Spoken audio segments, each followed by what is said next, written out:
se bâtir un terrain de jeu où finalement tu habites, tu vis au quotidien.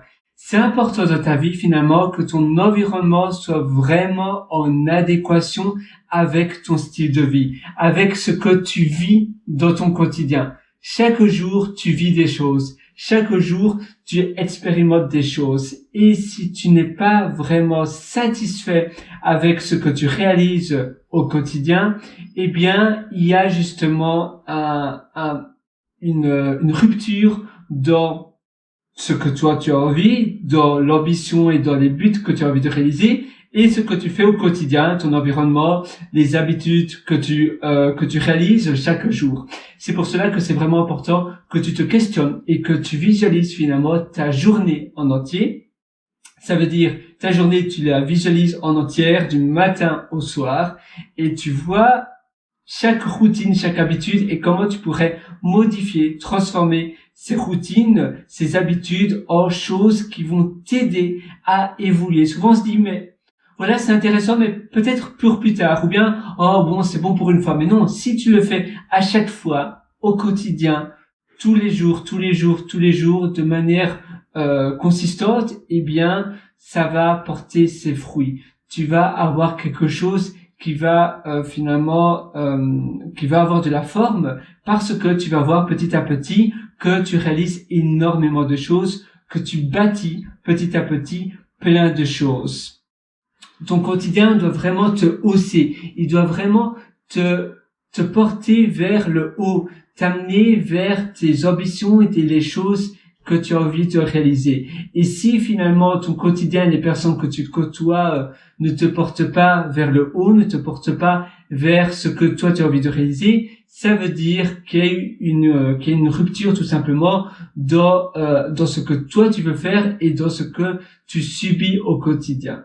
Alors évidemment, oui, ça demande pas nécessairement de ne plus côtoyer ces personnes-là si c'est lié aux personnes, mais c'est vrai que rien que quand tu as une personne dans une pièce, il y a finalement un transfert d'humeur, il y a un transfert d'ondes positives ou négatives, dépendant si la personne est de bonne humeur ou pas, même si la personne ne te parle pas, mais tu peux simplement essayer de contrebalancer cela, si c'est pas possible, d'éliminer les personnes qui sont toxiques pour toi, par des personnes virtuelles tout simplement. Donc tu vas contrebalancer cela en visionnant énormément de conférences. Tu as les conférences TED, les fameuses vidéos TED, mais tu as aussi plein d'autres conférences vidéo du style, tu sais, les fameuses conférences YouTube, des vidéos YouTube. Tu peux écouter plein de livres audio sur Audible, tu peux lire des biographies de personnes qui ont incroyablement bien réussi, tu peux écouter des podcasts et des shows de personnes qui ont sublimement bien réussi, et ainsi tu vas introduire des choses positives dans ton quotidien.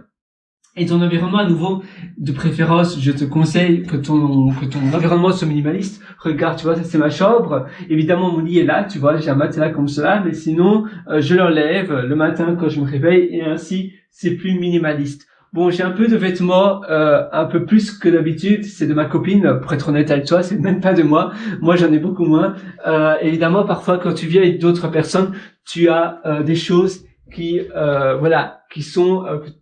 sont pas de toi, mais tu dois accepter cela. Ça, voilà, j'ai une chemise là j'en ai une deuxième, et tu vois, finalement, toutes mes chemises sont de ton bleu, de couleur qui ne jure pas, ça c'est pas à moi. Et après, j'ai simplement d'autres vêtements, ça ce sont mes chaussettes, tu vois. Bon voilà, un peu plus ou moins tout te dire. J'ai pas mal de chaussettes parce que finalement les chaussettes ça se salit vite, un peu comme les sous-vêtements, mais en dehors de cela, j'ai peu de vêtements. Eh bien si, j'ai environ 4 chemises, j'ai 3 pantalons, mais à nouveau de coloris foncés. D'ailleurs, on va aller voir mes pantalons si tu as envie. Donc tu vois, regarde, ça c'est un pantalon, ça c'est un autre. Je les achète chez Sirius. Et voilà.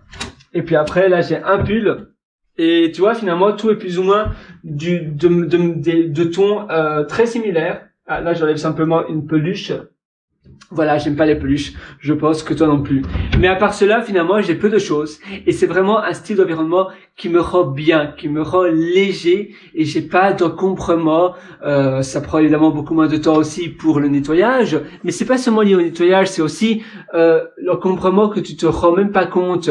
Parfois, quand tu habites dans une maison, dans un appartement, avec plein de bordel, plein de choses un peu partout, tu te rends pas compte que ça prend de l'espace mental. Mais finalement, ça en prend. Si tu dors dans une chambre avec plein de choses, plein de désordre, eh bien, tu vas moins bien dormir que dormir dans une chambre comme ici, tu vois, dans ma chambre où il y a peu de choses. Et puis, quand je déplie, tu vois, en fait, c'est un matelas que je mets simplement comme cela. Et puis après, j'ai une couette. Tu vois, là, j'ai ma couette. Et je la mets simplement sur mon matelas et c'est tout en fait. Ah, là tu me vois, c'est pas mal. Et voilà. Et c'est assez important pour avoir finalement une vie équilibrée, pour avoir une belle vie. C'est important que tu fasses cela. Voilà. Là tu vas aller dans mon living et finalement c'est plus ou moins pareil. Un peu partout, c'est comme cela. Tu vois, j'ai peu de choses. Et c'est simplement ce qui me rend bien. Je suis végétarien, j'ai peu de choses dans mon frigo. D'ailleurs, il est éteint parce que je n'en ai pas besoin. Donc, à quoi ça sert d'avoir un frigo allumé si finalement tu n'as quasiment rien? Je mange pas mal de riz, je mange plein d'autres aliments. Et tu vois, regarde là, j'ai un sac de riz, voilà, de 10 kilos. Et j'ai d'autres aliments aussi, mais c'est tout. Voilà, là j'ai 2 bananes. Et puis après, évidemment, je vais bientôt faire des courses. Et là, voilà, c'est mon étagère où j'ai plus ou moins de la nourriture. Et c'est tout. Et toi, évidemment, ça doit pas être aussi extrême que moi, mais tu dois essayer de réfléchir ce qui te rend bien et ce qui te rend moins bien. Et transformer ton intérieur et ton quotidien et tes habitudes par rapport à cela pour mieux te sentir et pour avancer plus vite et mieux dans ton quotidien. Je me répète, mais c'est vraiment important. Alors voilà, je te souhaite vraiment tout le meilleur et à une prochaine. Ciao!